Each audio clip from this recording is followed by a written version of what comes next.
Welcome to cinema சம்பவம். இன்றைக்கி நம்ம பார்க்கக்கூடிய படம் வந்து blast. Action king Arjun, Abhirami மற்றும் பலர் நடித்து வெளியாக இருக்கக்கூடிய படம். இந்த படம் வந்து ஒரு மிடில் கிளாஸ் ஃபேமிலி எப்படி வந்து ஒரு கார்ப்பரேட் வில்லனை ஃபேஸ் பண்ணுறாங்க அப்படிங்கிறது தான் இதோட ஒன்லைனு. படம் முழுக்க முழுக்க ஆக்ஷன் தான். படத்தில் வந்து எப்படி scene by scene sentiment comedy வருமோ, இதில் சீன் பை சீன் பார்த்திங்கன்னா ஆக்ஷன் சீக்வன்ஸ் தான் வந்துகிட்டு இருக்கும்.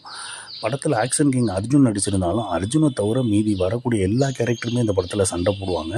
இந்த படம் மெயினான ஒரு போர் அடிக்காமல் போனது காரணம் என்னென்னா, ஒரு கேரக்டருக்குள்ளே அடுத்த ஒரு கேரக்டர் அப்படி மாதிரி ட்விஸ்ட் வச்சுருப்பாங்க. அந்த ட்விஸ்ட் வந்து ரிவைல் ஆகிட்டே இருக்கிறனால நமக்கு படம் எங்கேயுமே போர் அடிக்காமல் என்கேஜ்மெண்ட்டாகவே போயிட்டுருக்கும். அதே போல் இந்த படத்தோட மியூசிக் டைரக்டர் ரவி அவர்களை பாராட்டி ஆகணும். ஒரு அற்புதமான மியூசிக் போட்டிருக்கிறாரு. அங்கங்கே தேவையான இடத்துல வந்து இங்கிலீஷ் பாட்டை கொடுத்துருக்கிறாரு. நல்ல ஒரு மியூசிக் டைரக்டர், ஒரு வளரும் மியூசிக் டைரக்டர் நம்ம கண்டிப்பாக பாராட்டியே ஆகணுங்க.